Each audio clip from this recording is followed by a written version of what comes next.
live. Think I'm ready. Ring of Honor is in the books. I'm rocking it solo this week. But without further ado, let's get into it. Get comfortable. Get your popcorn ready.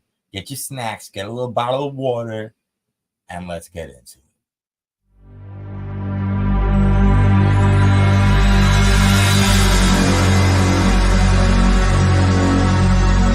Ladies and gentlemen, the show is about to start in 10, 9, 8, 7, 6, 5, 4, 3, 2, 1. Not just smart, they heal Mars. They're not just smart, they heal Mars. They're not just smart, they heal Mars. They're not just smart, they heal Mars. What is up, ladies and gentlemen, fans and friends? I am back again. I am the custodian of charisma. I'm the ophthalmologist of optimism. I am Brady of the heel marks. Normally with me is the Sultan of Sarcasm, the Sorceress of Sass, one half of the best friends in all the land, one half of the heel marks, Danielle, usually with me. She could not make it tonight, so your boy is rocking solo, which does mean I need as many of you guys to get involved in the comment section as possible. I see Mickey Parks already starting, saying good episode. It was a good episode, not a bad one. So let's get into it. Let's see what we all thought. Once again, guys, do not forget to hit that like button. We see them, we love them. Hit the share button, and most importantly, hit the comment button, because I am just talking to you on my own. So I need you guys to let me know exactly what you thought of the entire show. Ring of Honor came in July 11th edition. They did not hesitate to remind us that in 2 weeks from tomorrow, there will be Death Before Dishonor, their big pay-per-view of the summer. We are starting to get a lot of matches from the card nailed down. We're starting to figure out what that Death Before Dishonor card is going to look like. Sadly, we're not necessarily getting all the featured players from that card onto our Ring of Honor shows, which is one thing Ring of Honor just doesn't do very well in terms of its 1 hour a week Ring of Honor programming. The Undisputed Kingdom made a point of talking about all the other shows they do, and it's totally true. However, we don't always see them defending their titles on this show, and whoever they do end up defending their titles against at Death Before Dishonor, I highly doubt it will be a tag team that gets featured every week on Ring of Honor television. In fact, the only TV that gets featured weekly on TV and could really step up and say, hey, we're your contenders, would probably be the Infantry, but that's not going to happen because we literally saw that happen. It feels like just a month ago. I'm pretty sure it happened like right before the last pay-per-view too. So I don't think they're going back to that well. Speaking of that, speaking of the Undisputed Kingdom, let's talk about a bit of a 180 we're getting from our Ring of Honor World Tag Team Champions.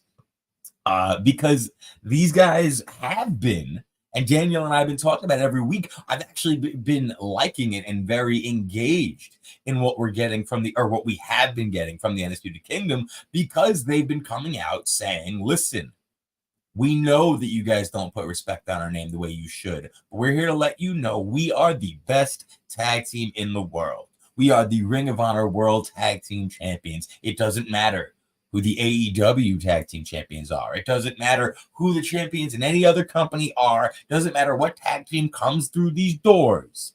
We are the best tag team in the world. And it was just a few weeks ago, they were begging, they were demanding for competition. And yeah, exactly. I think he meant they scared, but yeah, they were begging for competition, and now they are demanding the day off. So weird, especially since it does seem like the end result's gonna be the same, regardless of what they do here. It seemed like we were 100% building up to a bit of a surprise reveal. Probably if not next week, maybe literally the episode before Death Before Dishonor. Excuse me, guys. But basically, the Undisputed Kingdom's been calling out Tony Khan. Now, that's another issue for probably another million episodes, because I still think Ring of Honor is in desperate need of a true authority figure. It can't just be Tony Khan, especially since Tony Khan doesn't ever show up in Ring of Honor. Not that I think he should, but I digress. The Undisputed Kingdom is talking about the fact that that they wanted competition from Tony. Now they're saying, hey, Tony, we want the night off. Once again, end result's going to be the same. Tony says, well, you guys are our tag team champions, and we have Death Before Dishonor, so these are the people challenging you. Let's say, for instance, it's the Motor City Machine Guns, right? Rumors were swirling this past week about the fact that maybe they'll go to WWE. AEW thinks they're coming in. So let's just hypothetically go and say AEW signed Motor City Machine Guns, and they think the best way to introduce them to the AEW fan base, to the company as a whole, would be probably, let's not even give them the benefit of the doubt. Let's be realistic, because they probably wouldn't actually set the match next week at Ring of Honor, or even in 2 weeks. They probably do it like on Collision or a Rampage, right? So let's say they do that. Motor City Machine Guns sign with AEW, show up on a Collision or Rampage, and Tony announces that they are the tag team challenging the Undisputed Kingdom. Explain to me how this being a response to the Undisputed Kingdom demanding a day off is better than this being a response to the Undisputed Kingdom demanding competition. So I'm very confused, 100% scratching my head, and as you can see, scratching my chin, about what is causing this audible and how this can possibly benefit our tag team champions. Only thing I'm thinking is perhaps the decision's been made to end this reign. Undisputed Kingdom are going to lose their tag team titles soon. And if that's the case, they're like, well, they're heels, so let's not have them lose their belts because they got too cocky and too confident in their abilities and demanded competition. Let's make them do it in heel formation, where they are begging for a day off because they're too good and they don't have time for this. They got better things to do. And then we shock them with exactly what they don't want, which is, of course, what they were complaining about for the past month that they don't have, which is competition. So the only way I could see this switch in the Undisputed Kingdom's goals and what they want from Tony Khan, the only way I could see it being differently than what we've kind of already hypothesized is maybe if it's not just one team, it's not just a signing, it's not just a cool surprise for the Ring of Honor pay-per-view, but instead, because now the Undisputed Kingdom went from wanting competition to now wanting a day off, Tony Khan could be like, you know what, you do need competition. And not just one team, not just two teams, and then throw them in like a 4-team match or a gauntlet tag team match or an elimination match, a match where they really got to go through it to prove their worth and to prove what they had been saying and have been saying, which is that they are the best tag team in the world. So once again, this is kind of just confusing to me. I don't really understand why they would make this switch. But this is Ring of Honor. They do confusing shit like this all the time. Nothing has to correlate. Nothing has to go every week after week. They just change shit up. It's so funny. It's so ridiculous. And yeah, 100%, I agree. Very confusing. Yeah, 100%. Let's talk about shit that did make sense, though. I was actually really impressed with this match. Somewhere Danielle's laughing because Danielle hates triple threat matches. But I think this was a good one, and I think this was a perfect example of how triple threat matches should be booked and can benefit everyone involved. Because it hasn't been a secret. I'm not really the biggest Marina Shafir fan. I've been wanting to be. really been watching all of her appearances and matches with an open mind, and have been pitching when doing this show for you guys, pitching different ways that I think Marina Shafir could be utilized, should be utilized, and the best ways to highlight her strengths, the things she's good at, and hide the things she's not so good at while she can improve. This match did it perfectly. I think that these three really worked well together. I think Robin Renegade benefited from the fact that she got an actual entrance, which is kind of rare for her, but we've been campaigning hard for that. So happy she got to really come out and look like she belonged. Marina Shafir got to look like a true dominant threat, which is essentially how they want her to be presented to us. The problem is she's still green, so when they put her in singles matches with talent that, let's be honest, if you're putting her in matches with local talent, quote-unquote jobbers, you're not always getting veterans. Sometimes you're getting green talent as well, and when you're putting them in the ring with a fellow green talent that you have to enhance, you have to make look good, it's not always the best recipe. This was the perfect recipe because Marina Shafir got to look like a true threat. She got to throw Robin Renegade around, and Taya Valkyrie was the veteran constantly trying to take advantage. Yeah, let's team up, but boom, I'm going to take you out. Marina Shafir also looked like a true threat to win this match due to the fact that she's been showcasing her submission specialist skills. And commentary, as they do, they did a great job of putting that over and reminding us about the fact that when you're dealing with a submission machine like Marina Shafir is being presented as, that match can end in seconds, less than seconds. Doesn't take a 3 count. Lock her in that chokehold. Boom, quick tap. That can happen. So she always was able to come across as a true threat. She didn't have to blow us away with things that are not in her comfort zone. She was able to do everything she's good at. She was able to come across as somebody who could truly brutalize somebody. Robin Renegade has really continued to grow, and Taya Valkyrie was able to really, as I said earlier, come across as the sly fox of this match. Marina Shafir was working harder. Taya Valkyrie was working smarter. I thought it was very interesting, and this is something that tends to happen in Ring of Honor due to the fact that there's not always time for these characters to remind the live crowd about their character, their storyline, what's going on. Also, let's be honest, a lot of the live crowd, they didn't come to see Ring of Honor. It's not like Ring of Honor in August, they'll be doing tape shows where people solely come for them. But these people came to an AEW show. And these are the matches either before or after. So a lot of times, someone like Taya Valkyrie, a very talented person who does not get utilized in AEW or Ring of Honor nearly enough, crowd comes for the AEW show. They don't really know who they're going to get, but they've been watching Dynamite, they've been watching Collision, they've been watching whatever every week, and they don't see Taya Valkyrie. They don't see this person. They don't see that person. Taya Valkyrie's music hits. Johnny TV comes out with her, and she gets a baby face reaction. The crowd was very happy to see them. And Johnny TV is a fucking ham. So, like, back months ago when he was the heel of all heels, just getting in Dalton Castle's head, taking his boys, feeding them to bears, all that crazy shit, then yeah, he was kind of like goofy, but it was just in that weird heel type of way, you know, like one of the worst Batman villains you've ever seen.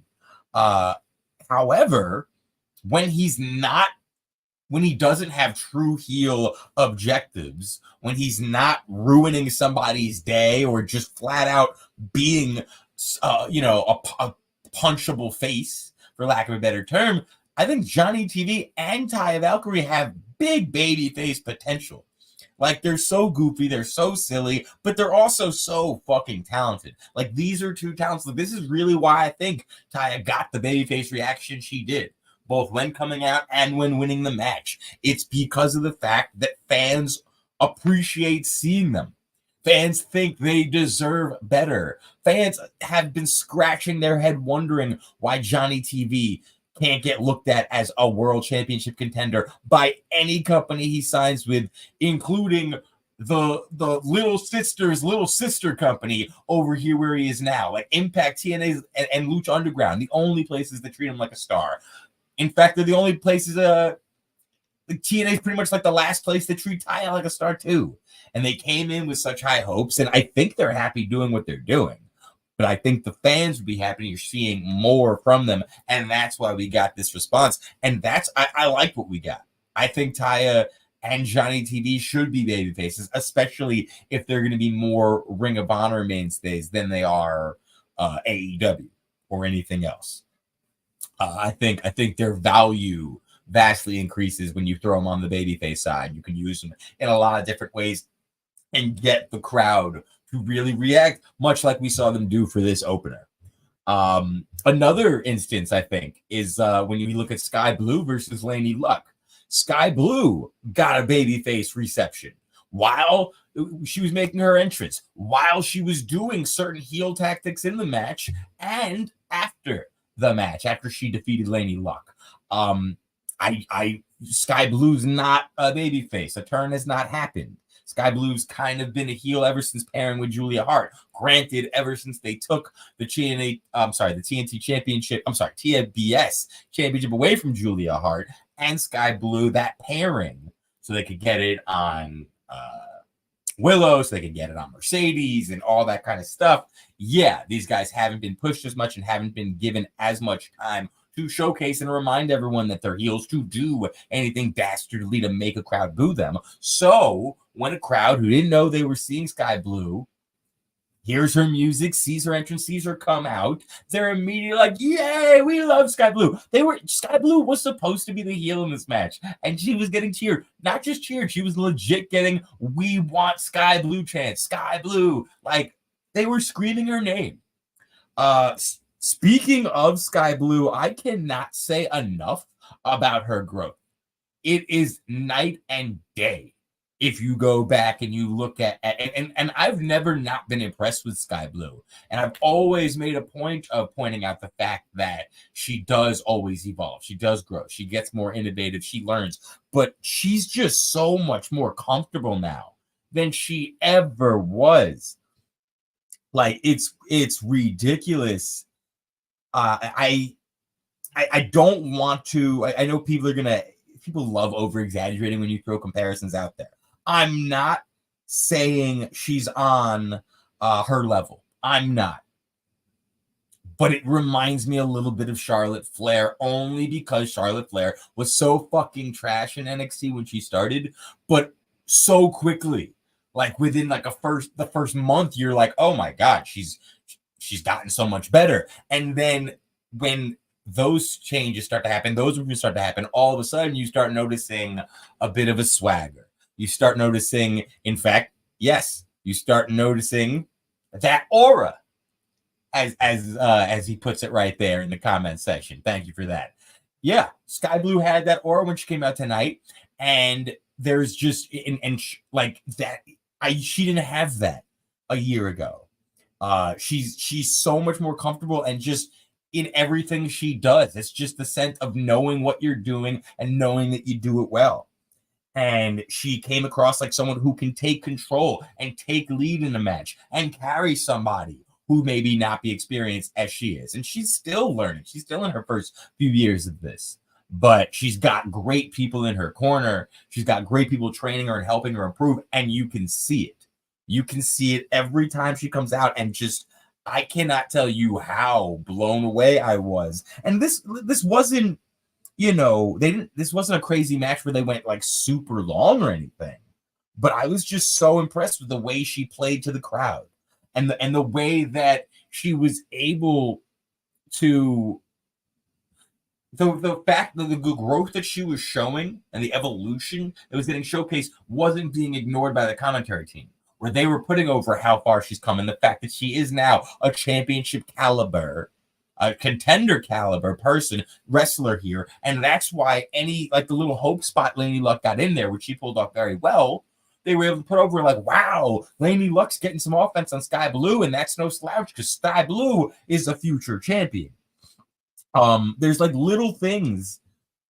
She's just, for example, there's like little things you can do to make things that have been done for years innovative and make it special and stand out.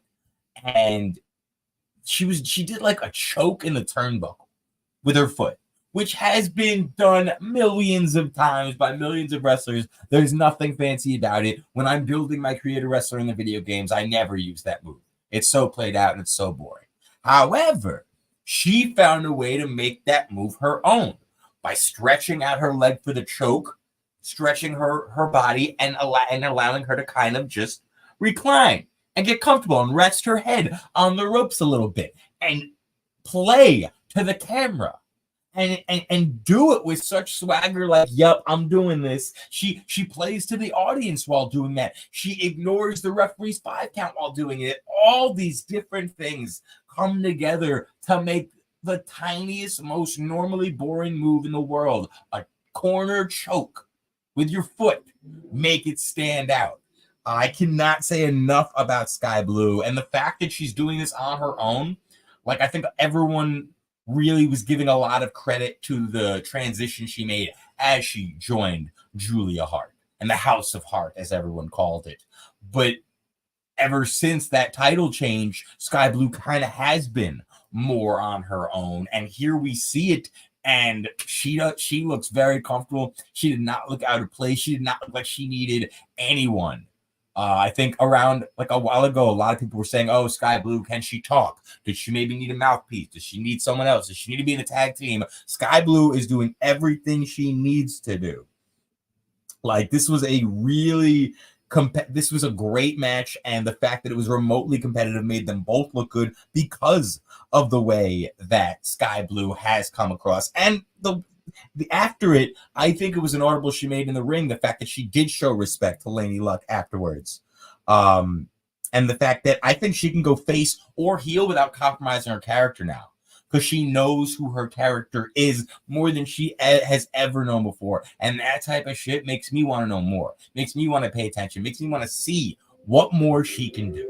I'm just so happy to see Sky Blue evolve in the way she has. She's so young. She's got such a long career ahead of her. So let's buckle up, people, because let's get ready.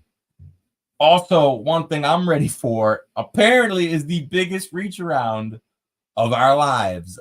Ladies and gentlemen, the MXM collection is on its way. The vignettes began last week. They're continuing this week. Mansoor is a former guest of the Heel Marks. We were lucky enough to have him as a guest a while ago. I am such a big fan of both him and Mason Madden. These are two guys that have really never... I think the Hurricane used to use this quote where he would say, I may not be a home run hitter, but my on-base percentage is immaculate. My batting average is immaculate. I never once struck out. I always at least got a nice double or triple for you. And that's how I feel about Mansoor and Madden. I feel like they never struck out. They never were given something to do and didn't do it well. They were always given chicken shit. They always made chicken parmesan. If anyone's familiar with what Madden was doing in NXT, and I'm talking about when NXT was like doing a lot of live events to see who was going to get bumped up to black and gold NXT. Like, they had a long list of rosters who were just kind of doing live events to get over before they would even move to TV. And Madden was one of those guys. And he got sit style over. And this was, of course, when Shinsuke was doing his thing and he was the king of strong style. And Madden would be the king of sit style. And he would literally, they'd be doing different crowds, different live events. He would get the crowd to pop for him to sit in the corner turnbuckle. He'd like, oh, and then boom, he'd sit down. Like, he's always been able to kind of think outside the box and get a connection with the audience, get a connection with his character, and figure stuff out. And Mansoor is so creative. Mansoor is so funny. Mansoor is so smart. And they're both really talented in the ring. This could not happen to two nicer guys. And these guys are going to take something that WWE gave them that should have never worked, but they made it work. Like, the fact that these two are the only people from that entire group in WWE to have been getting fired. The fact that Maxine stayed, LA Knight got to go back to LA Knight. They gave everyone else another chance, but these guys were looked at as, no, it must have been them. Let's get rid of them. Ridiculous. Because the reality show that them and Maxine had on YouTube was priceless. And this is their sense of humor. This is what they bring to the table. And I think our Ring of Honor is a great place for them to debut and for them to showcase it. But I'm hoping that we see them rise to AEW television relatively quickly. Unless, of course, Ring of Honor is going to get their shit together and, you know, start using tag teams consistently every week, starting using the same people consistently every week to the point where we can get used to segments every week from MXM instead of just kind of tuning in and hope that we may get to see them. But I'm just very excited. Very, very excited to see what comes next. These guys, once again, as I said, they're very talented in the ring. They can go and they've got amazing tag team chemistry because they are real life best friends. But, and it's something similar to what we're kind of seeing on the other side in WWE with Chelsea Green, where Chelsea Green's character is probably what stands out the most people. People love her character, which what draws them into her. It's what allows her to always find different ways every week to maximize her minutes and steal the show. However, Chelsea Green can fucking go in the ring. If you guys aren't familiar, haven't seen her work from Lucha Underground or TNA or anything else. So as everything starts bubbling together for her, boom, it's the perfect storm and you see it all because she's prepared for this shit. This is exactly how I feel about MXM. The MXM collection, I should say. Their characters are going to draw you in. Their characters are going to get them pops. Their characters are going to get them over. They're going to help every single story that they tell stand out from the other stories told on whatever show they go on. But put them in the ring. Put them in the ring with the Undisputed Kingdom. Put them in the ring with the Infantry. Put them in the ring with the Motor City Machine Guns if you get them. And watch what they can do. They've never been given a shot. And I'm really hoping this is that shot. I feel like I'm rambling, so I'm going to switch over to another match, but I just cannot explain how happy I am to see these guys get an opportunity. And I just want the world for them. Want the world for them. Let's see. Who else do I want the world for? I want the world for Diamante because I got to be honest, guys, I feel bad. I said it the last time we did this show that I felt bad about the story that she's been telling with Layla Hirsch, and it's not getting any better, guys. Like I just feel bad for her. She had a meaningless match here, in a meaningless build-up to, let's be honest, a match with somebody else whose only real relevance currently is the fact that they're now bringing up the fact that she already beat Diamante 4 times. This is the silliest feud I've ever heard of. Diamante wants a match with Layla Hirsch and is getting it on the pay-per-view. This is going to be a Death Before Dishonor match. 0 championships on the line, 0 championship implications, 0 championship contenders. Just 2 women who aren't really being pushed, haven't really done anything impressive recently other than have great matches, of course. But Layla Hirsch, what's her claim to fame? I beat you already 4 times. Why does Diamante want this match? Because you beat me 4 times, but I got to prove that this 5th one is mine. Like, what?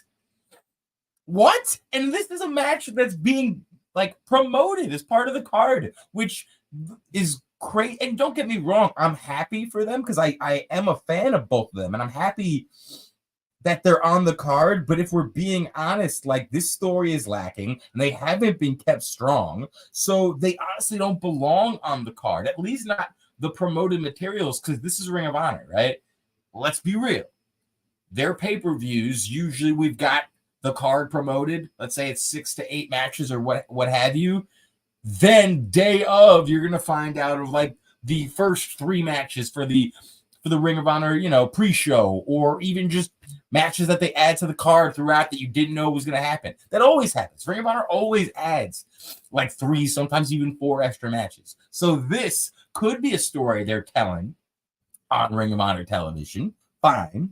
Add it to the card. Cool. But this is one of their highlighted matches. Guys, I love Diamante. I love Layla Hirsch. But be real. Who gives a fuck about this feud? They haven't given you a reason to care about either of them. And wanting to see somebody either beat someone for the 5th time or beat someone for the first time after losing 4 times in a row, you know, let me know, guys, if I'm crazy. Let me know if I'm just coming across as bitter or grumpy. I swear I'm not. I'm in a great mood today. But this is silly. And I think what's pissing me off the most is, as I've repeated, I am a fan of Diamante. Her theme is dope. Her aura is sick, and she can go. And I did love the fact that this match wasn't competitive. This was a beating, and she needs this, you know. I'd almost like it more if she was like letting the fact that Layla Hirsch beat her 4 times get in her head, and she was obsessing over to the fact that just for the next 2 months we just see her knock women out in like 3 minutes or less, you know, and use that as a way to like give her one of the ROH undefeated streaks they love doing, 4 in a row, 5 in a row, 6 in a row, and then let her just start attacking the shit out of Layla Hirsch.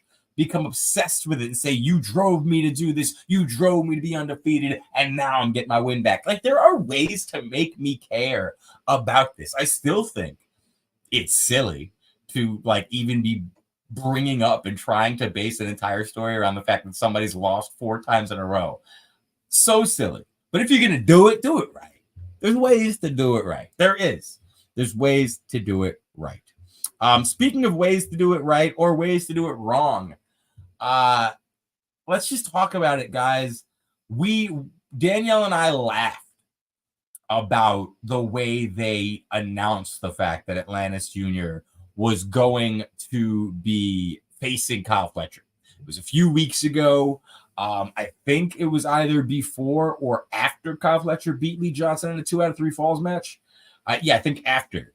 And then Atlantis Jr. pops up for a backstage interview. He's all smiles and he wants to introduce himself. Hey guys, I'm Atlantis Jr. from CMLL. And guess what? I want a shot at the World TV Championship. Yeah, Kyle Fletcher, I'm calling you out. But I don't just want any shot. I want it in my backyard in Mexico. I thought that was the dumbest thing in the world because, yeah, bro, I want a fucking car filled with money and weed and just non-stop 90s tunes playing from the car. Boom, boom, boom. Yeah, that'd be great. We don't get what we want. Like, who the fuck? Like, what? Who told you could just show up, call out a champion, tell him he's got to come to your show and defend his title against you? That made no sense. Why not have Atlantis Jr. win a match in Ring of Honor and then call out the champ? Why not have Atlantis Jr. walk in a Ring of Honor, have everyone make a big deal about it, and have Kyle Fletcher get so obscenely jealous? Like, who cares about this guy? I'm the TV champ. You know what? I'll defend my title against you anytime, any place. Once again, there's ways to do it, and this was the laziest, most nonsensical thing ever. And what makes it worse is the motherfucker loses.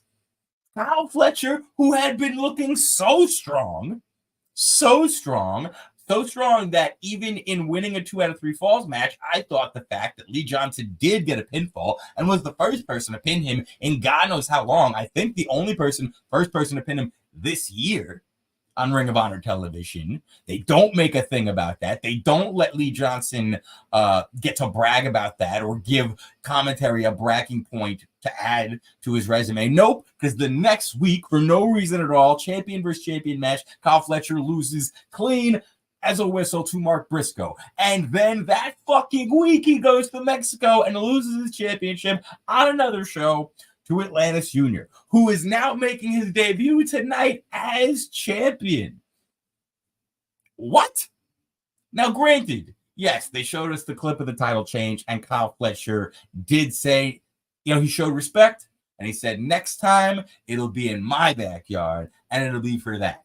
So Danielle did predict this after it happened, how like maybe, you know, they'll come back to Ring of Honor, maybe it'll be a death before dishonor, and Kyle Fletcher gets his title back. Very possible.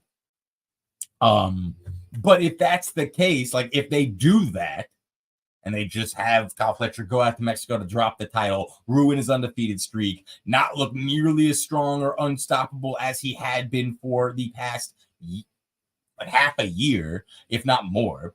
But now we're just going to throw it back to you on our, like, we're just going to call a hot potato for no reason as like some clearly like a deal we made with CMLL. What? And then, and listen, I did like this match. I think it's ridiculous that Serpentico gets a title shot because who's he beat? What's he do? Why are you having proven ground matches? But Serpentico, who has not beaten nobody, he's still got Maria walking around with his fucking mask. He's getting a title shot. Like, you got to make this shit mean something. And guess what? This match, Atlantis Jr.'s debut as Ring of Honor World TV champion, defending that championship for the first time, that should be your main event. Why wasn't it the main event? I'll tell you why. It's because he was facing Serpentico. And they did nothing to build Serpentico up. Serpentico was lucky to get an entrance tonight. And so, yeah, it is silly that he got a title shot. And they couldn't commit to that and double down and give it to you in the main event because of that. Granted, I liked this match. It was good. I do like Serpentico. I understand they wanted to go, a little basic and giving you a luchador to face Atlantis Jr., complement that style. Serpentico benefited from it not just being a proving ground match, from it actually being a championship match. There was no time constraints. He was able to impress. Serpentico can work. They just don't build him up at all. Like, at all. But both of these wrestlers are able to engage the audience in the ropes. They were able to get the crowd into it. Serpentico is a great plucky babyface. Like, he's able to play that very well. Like the guy who doesn't have a shot but desperately believes in himself so much that he always has that 1% chance to beat anyone. So I liked it. And I liked Serpentico. I liked the way it ended. Also, the fact that, predictably, our babyface champion, Atlantis Jr., did show Serpentico respect and did encourage the fans to show him respect. And here's the thing. My biggest complaint is that they don't use Serpentico correctly at all. It's laughable the way they use him. And the fact that he got a title shot is laughable because who could possibly expect him to beat anyone? However, the fact that this match seems like it was designed, A, give Atlantis Jr. a good title defense, an entertaining match, but also give Serpentico some respect. The fact that the champion's acknowledging him and saying, you did a good job. The fans are giving him a standing O. Actually booking it into the show for Serpentico to be getting respect from anyone is just a very welcome change from the way he's been presented. So I am willing to attach myself to that glimmer of hope. And hope that we are turning a page on Serpentico and good things are happening in the future. I do have to throw one last complaint on this one, though. And it kind of ties in to what our main event was. Though, I mean, a little bit. Really, my biggest complaint is the fact that in this match, Atlantis Jr. finished Serpentico off with the same move that he used to finish Kyle Fletcher off, which is a frog splash. No problems. Maybe that's Atlantis Jr.'s finisher. Great. Here's the problem. Serpentico used a frog splash in that match. Listen, I get it, guys. Wrestling as a whole, especially AEW side and Ring of Honor side, it gets a little indie-rific sometimes, where anyone can do a cutter, anyone can do a stunner, anyone can do this, anyone can do that. Frog splash is done by anyone who can jump off the top rope. I get it. This is silly. Like, this is silly shit. You guys are booking the match together, right? You know the spots. Serpentico, you knew what Atlantis Jr. was going to finish you off with. His frog splash. His patented frog splash he just used to win the title. So you're a luchador. You're a high flyer. That's what you guys are doing. Great. You gotta use a different diving move for that spot. Anything else. An elbow drop. A leg drop, a moonsault, a senton. He can do these things. Anything. Pick one. You can't do the same move that you're about to lose to in the finish. That was silly to me. And here's how it ties into the main event. How does Lee Johnson win? With a frog splash.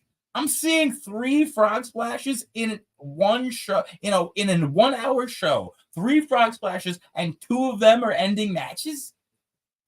Like, really? Like, does that sound like it makes sense when you're booking this stuff out? Lee Johnson, and listen, I liked this match. I did like the main event. This is another match where I scratch my head at, like, how is this the main event? You've got 2 champions. I've already explained why I know why the TV championship match wasn't the main event, and I get it. Billy Starks has a proven crown match with an unproven Mackenzie Morgan, so they're not going to main event that either. But you got to understand, this match doesn't. Do people care? You kind of were building the Dark Order up until you started making them lose again, and you're making them lose to a pushed together team. The Infantry are a tag team. Lee Johnson's a rising star, but these guys aren't a trio. The Dark Order, they literally the commentary put over the Dark Order as the most cohesive unit in Ring of Honor wrestling. And let's be honest, they should be presented that way. They're probably the stable that has been together the longest in AEW as a whole, right? I mean, the Dark Order, we're talking about like the COVID days of AEW. And we've seen a lot of different stables come and go. The Elite, we've seen different versions, so that can't really count them. The Dark Order, yeah, they've lost a couple people. It's kind of felt like Willy Wonka's chocolate factory at times, but the Dark Order has been a family unit, a stable together forever. They should be a very cohesive unit. And also, let's be honest, we just had the drop last week of the new show for Brody Lee that the Dark Order is very much involved in promoting. Even Anna Jay, they're bringing her back for the promotion because of the relationship she had with Brody, because of the relationship the Dark Order had with Brody and everyone who was in the Dark Order at that time. This is the time to give a little momentum back to the Dark Order. Am I saying the Dark Order should have won this match? I wouldn't have hated it. I don't think it's the worst thing in the world, but probably not. I don't think Lee Johnson should be getting a loss here. I don't think the Infantry should be getting a loss here. I think Dark Orders probably should be facing a different team. You could find a put together trio. You could find a mashup. But I just think the Dark Order could have benefited from a trio's win on this show, and Lee Johnson Infantry could have benefited from beating someone else on this show. I don't know where this gets the Infantry because they're both going different places. Commentary keeps talking about how Lee Johnson's a future champion, right? And that's why he's the one. The solo star is the one that got the win here. So this match was really designed to showcase him, to give him a big win as they continue to rebuild him again and again and again. And you know what? They're like, while we're at it, let's get the Infantry a strong win too. Let's keep them strong because they're the only team we've really committed to on a weekly basis of keeping strong in this tag division. Despite the fact that, as I said earlier, they can't really compete for the tag team titles anytime soon because we just saw them lose not too long ago. In fact, yeah, it was at the pay-per-view. So once again, it's just like your main events should mean something. Your main events, especially since the commentary does a great job of putting over what it means to be in the main event. Lee Johnson, rising star, another main event on his belt, trying to get another main event win. The Dark Order. Yeah, like they're losing here, but they lost in the main event, so that should still mean something, right? But not really, because you don't put effort into making the main events mean anything. There's never any follow-through. We've had matches with tag teams where they put over the fact that, hey, if these tag teams weren't contenders, weren't some of the best tag teams in the world, weren't people who could win the tag team titles in a second, they wouldn't be in the main event. And then you don't see them on TV for 3 weeks. And then they show up and they're in a mid-length. You know what I mean? It's just, there's no commitment. Man, I'm really bitching, huh? I want to see it be better, you know? And once again, as I said, the fact that they did position it in the main event, and how does it end? It ends with Lee Johnson hitting a frog splash. And because I already saw 2 frog splashes, I already saw our TV champion defend his title with a frog splash. I gotta be honest, Lee Johnson, your frog splash now doesn't feel nearly as special. And that is unfortunate, considering this match was designed to once again continue telling the story that Lee Johnson is a stud. Lee Johnson's a future star. Lee Johnson's a future champion. I agree with all that. But this time in Ring of Honor should be always used to improve and evolve. And we see a lot of people do that regularly. I think Lee Johnson is great. I don't want to see Lee Johnson get complacent because every week he's on the card being put in a main event, being put in a position to be presented as the future champion. I don't want him just thinking that he's super awesome and super ready and he's just got to patiently wait for his shot. If you see your finisher being used as a setup move and a successful finisher all in the same night before you main event, get a fucking new finish spot.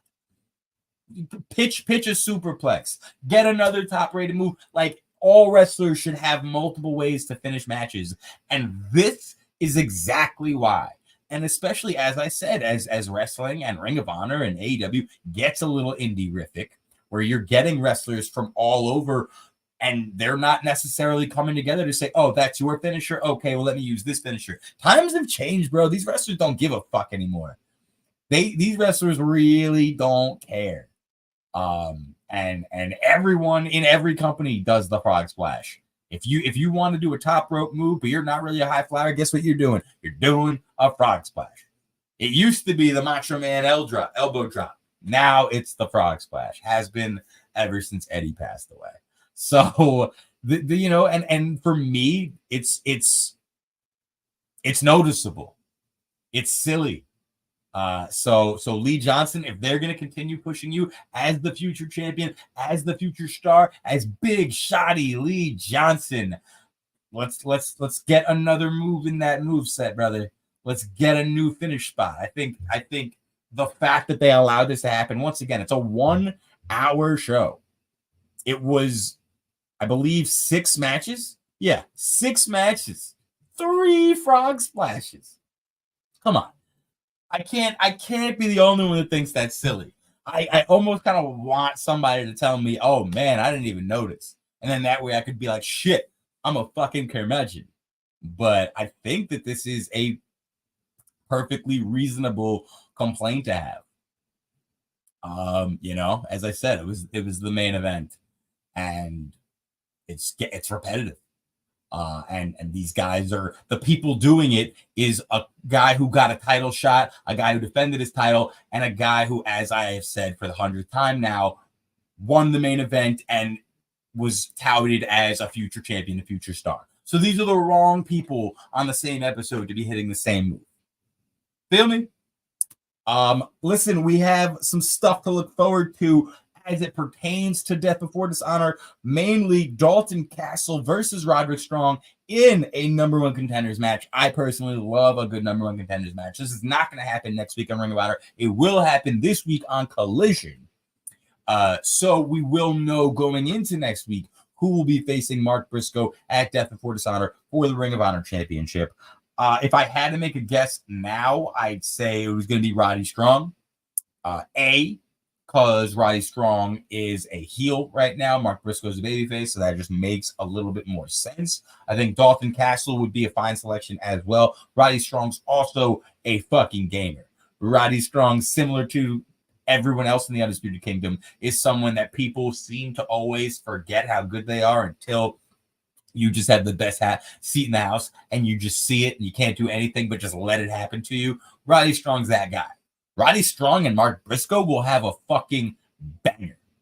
And in what I assume would be the main event at Death Before Dishonor, that seems to be the move. Also, if we're being honest, with MJF's recent heel turn, despite the fact that the Undisputed Kingdom do seem to be more of like an AEW act than Ring of Honor, they are the Ring of Honor tag champs. They are on this show tonight. Roddy Strong might be the number 1 contender for the Ring of Honor title as of next week. So these guys with MJF's heel turn and now like Adam Cole was the devil. Their whole thing was what they did to MJF. Their whole thing was what they're doing to come for the title.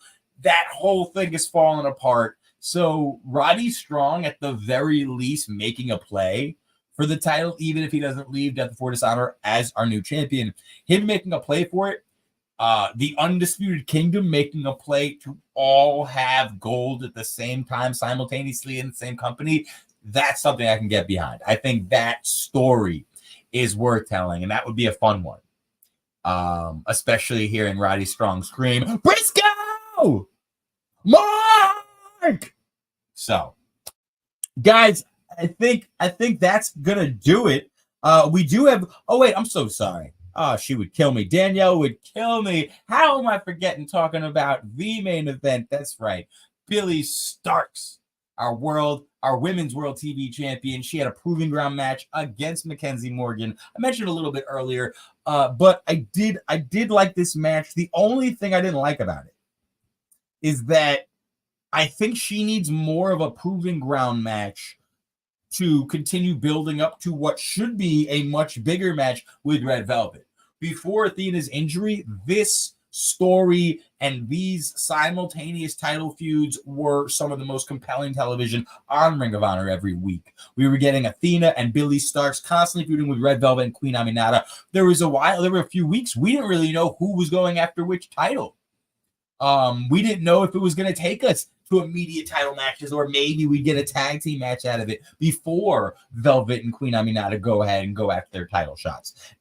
Despite the fact that Athena has been claiming injury, it's still official. Queen Aminata will get her shot at Athena at Death Before Dishonor. Red Velvet will get her shot at Billy at Death Before Dishonor. But once again, ever since Athena went out of commission, like, the last time we really saw Velvet and Queen Aminata get in their face and saw real advancements in this feud was like a few weeks ago. I think it was like pushing Athena down a little bit when she first announced her injury. And ever since, Athena's gold. Okay, and we talked about this, how the fact the streets are saying Athena, luckily when she found out she was injured, it was only for like 3-4 weeks. So what do? They make it a story where she's clearly faking her injury. And every week it's getting worse. Every week she's got a new neck brace, a new security team helping her walk. She's more hurt every single minute, and it's hysterical. I loved her getting involved in this match by the security team, picking her up, and Athena, boom, giving Mackenzie Morgan a shot. That's hilarious. Athena celebrating wildly after Billy Stark's win was great. The backstage segment where she's giving everyone a pep talk. She's walking around. She's into it. We the best. She looks around, sees that she's being filmed, falls to the ground immediately. I'm hurt. My neck, my back, my neck and my back. So, yeah, that's hilarious. But we need to get back to that story's evolution. We need to see Queen Aminata and Red Velvet talk about the fact that clearly Athena's faking. We need to see Red Velvet take advantage of the fact that Athena's faking. If Athena's faking an injury, she can't defend her minion Billy Starks, right? So why not have Queen Aminata and Red Velvet double team Billy Starks and really have Athena prove whether she's hurt or not? Does she love her daughter, Billy Starks, enough to come clean, to admit that she's not hurt and try to defend her minion? Or is her scheme, her way of getting out of defending her championship, is that more important than helping Billy Starks escape a beating? That's the type of shit I want to see. I would have appreciated, I think Red Velvet probably would have benefited from her being in a squash match tonight a little bit more, because she's the challenger. She's the contender. She's the one that needs to remind us all that she's coming for the championship. I don't need Billy Starks beating someone that we're not familiar with outside interference, mind you. Not that it was big interference, but nonetheless. But we don't need to see her beating an unknown to prove that she's going to beat Red Velvet. The two don't correlate. However, Red Velvet looking dominant against an unknown could still kind of be like, listen, I'm on a tear. Who's touching me? I'm coming for you, Billy. I'm on another level. So I think there's, once again, I think there's different ways to do it, but this story's fire. I think my biggest complaint is I just want more of it. And I feel like ever since Athena got hurt, we're using Athena to tell that story. We switched everything, and now our main story is that Athena is pretending to be hurt. And every week she's there for 8 months, 10 months, 12 months. I'm your forever champion because I'll never be able to walk again. So now at this point, we're just kind of waiting for the other shoe to drop. I hope it's next week. We've got 2 Ring of Honor episodes left before Death Before Dishonor. So it would be very foolish for all 4 of these women to not be heavily involved in the telling of this story, the building to these matches, because these were 2 of the first matches that were really pushed for and promoted for this card. The ones that are that were announced, they were announced when Athena was still kind of like just fresh off announcing the injury. They're like, oh, well, cool, but you're still facing Aminata in a month. So like, and Athena's really been just doing, I can't scream her praises enough about how much she's done for this division, for this show, for this company, and with an injury, still being able to be the forever champion, still being able to be one of the MVPs of the night, one of the more entertaining characters and story developments. Athena is on fire. And I can't wait to see what happens next. But guys, that's going to do it for me. Thank you guys for tuning in. Thank those of you who got involved and helped me out in the comments section. Hopefully Danielle will be back better than ever, teaming up with me next week to cover Ring of Honor as we get closer and closer to Death Before Dishonor. Big shout outs to everyone over at bodyslam.net. Big shout out to everyone who takes the time to go to slamchats.com and support the entire network. Once again, hit that like, hit that subscribe, hit that share button. And if you got some, hit that blunt. Ladies and gentlemen, fans and friends, I am out once again. Do not forget, you guys are the best. I am just trying to be like you. We're not just smart marks, we're heel marks.